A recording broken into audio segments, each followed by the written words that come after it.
The Harper family, John, Mary and their two children, Lily and Tom, arrived at their new home. It was a towering Victorian mansion with peeling paint and overgrown ivy. John was ecstatic about the bargain price. This place has so much potential. Can you believe we got it for such a steal? Mary, however, felt a shiver run down her spine as she looked at the house. It seemed to be watching their every move. Little did they know it was. Come on, Tom. Let's check out the house. Lily and Tom raced up the creaking steps, eager to explore their new domain. The house smelled musty, like old books and forgotten memories. As they pushed open the front door, a gust of cold air sent shivers down their spines. It was as if the house was exhaling a breath it had been holding for a century. I'm going to start planning the renovations right away. John immediately started planning renovations while Mary began unpacking boxes. She couldn't shake the feeling of being watched. Every creak of the floorboards, every rustle of leaves outside the windows sent a jolt of fear through her. The house had secrets, she was sure of it, and they were about to be revealed. Days turned into weeks, and the unsettling feeling in the house intensified. She found herself jumping at shadows, her nerves on edge. One evening, while preparing dinner, she heard a soft whisper coming from the living room. John? She called out, her voice trembling. Silence. It's just the wind, Mary. Don't worry about it. John dismissed it as the wind, but Mary couldn't shake the feeling that they weren't alone. Later that night, Lily came running into their room, her face pale with terror. I saw a man in my mirror. He was tall and had piercing eyes. Mary comforted her, but a chill ran down her spine. The next day, John decided to investigate the attic, hoping to find the source of the strange noises. Amongst the cobwebs and dust-covered furniture, he discovered an ornately framed antique mirror. It was beautiful, with an intricately carved silver frame that seemed to shimmer faintly in the dim light. He carried it downstairs, unaware of the evil he had just unleashed. The mirror was placed in the living room, becoming a focal point of the house. At first, everything seemed normal, but then Lily began to have more frequent and terrifying encounters with the mirror's reflection. The man she had seen before was joined by others, their faces contorted in silent screams. Mom, Dad, the mirror! It's not right. There are people in there. She tried to tell her parents, but they dismissed it as nightmares. They were adults, blinded by their own logic and skepticism. But Lily knew the truth. The mirror was a portal, and something wicked was watching them from the other side. It was feeding on their fear, growing stronger with each passing day. One afternoon, Lily was playing hide-and-seek with Tom when she ran into the living room. As she glanced at the mirror, her blood ran cold.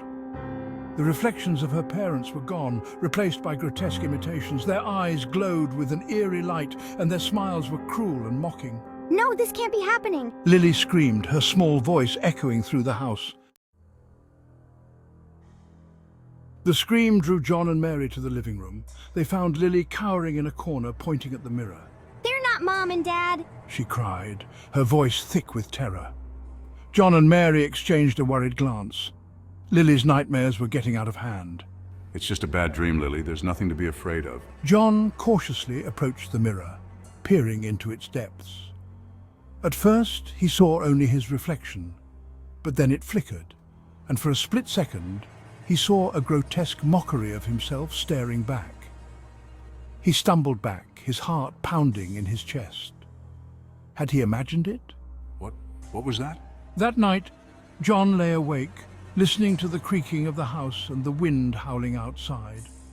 He couldn't shake the image of the distorted reflection from his mind. He had dismissed Lily's fears as childish imagination, but now he wasn't so sure.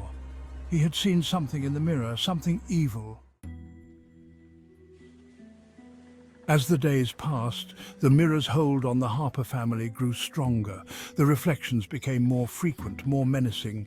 They began to step out of the mirror, their forms flickering like dying flames. The house became a prison, the air thick with fear and dread. One evening, as the family huddled together in the living room, the reflections launched their final assault. They swarmed out of the mirror, their eyes burning with malevolent intent. John grabbed a fire poker, swinging it at the apparitions, but they passed through it as if it was smoke. Mary shielded Lily and Tom with her body, her eyes wide with terror. The reflections circled them, their laughter echoing through the house. They were trapped, with nowhere to run and no one to hear their screams. The mirror had lured them in, and now it was claiming them as its own. We have to break the mirror. John shouted, his voice barely audible above the cacophony of screams and laughter. He grabbed a heavy candlestick and hurled it at the mirror's surface. The glass cracked, but the reflections remained, their grins widening. It's no use, we're doomed. But John refused to give up. He grabbed a chair and smashed it against the mirror again and again, each blow fueled by desperation and fear. The mirror shattered, sending shards of glass flying across the room. For a moment, everything went silent. The reflections flickered and vanished, and the house seemed to breathe a sigh of relief. John and Mary collapsed to the floor, their bodies trembling with exhaustion and terror. They had escaped, but at what cost? As the dust settled, John and Mary slowly got to their feet. They looked around the room, their eyes searching for Lily and Tom. Lily, Tom? John called out, his voice hoarse with fear, but there was no answer. The children were gone. Lily, Tom, where are you? Panic surged through John. He raced from room to room, his heart pounding in his chest. But the children were nowhere to be found. It was as if they had vanished into thin air. Mary sank to her knees, her face buried in her hands. She knew deep down that the mirror hadn't released them. It had taken something far more precious in their place. The mirror was hungry, and it had feasted on their children's souls. Days turned into weeks, and the police search for Lily and Tom proved fruitless.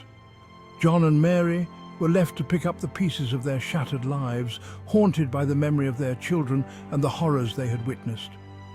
The house, once a symbol of hope and new beginnings, became a tomb, a constant reminder of their loss.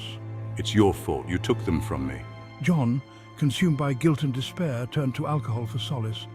Mary, her spirit broken, wandered the empty rooms, her mind teetering on the brink of madness. The mirror had taken everything from them, their children, their sanity, their will to live. One stormy night, as lightning flashed and thunder roared, John stumbled into the living room. He stared at the shattered remains of the mirror, his eyes bloodshot and filled with a terrible resolve. He picked up a shard of glass, the sharp edge glinting in the flickering candlelight. It's your fault. You took them from me. The next morning, the neighbours found the front door of the Victorian mansion ajar. They cautiously stepped inside, their voices hushed with a mixture of curiosity and apprehension. The house was eerily silent, the air thick with the stench of decay and despair. They followed a trail of blood leading to the living room.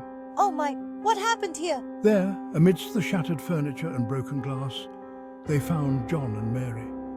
They lay side by side, their lifeless eyes staring vacantly at the spot where the mirror had once stood.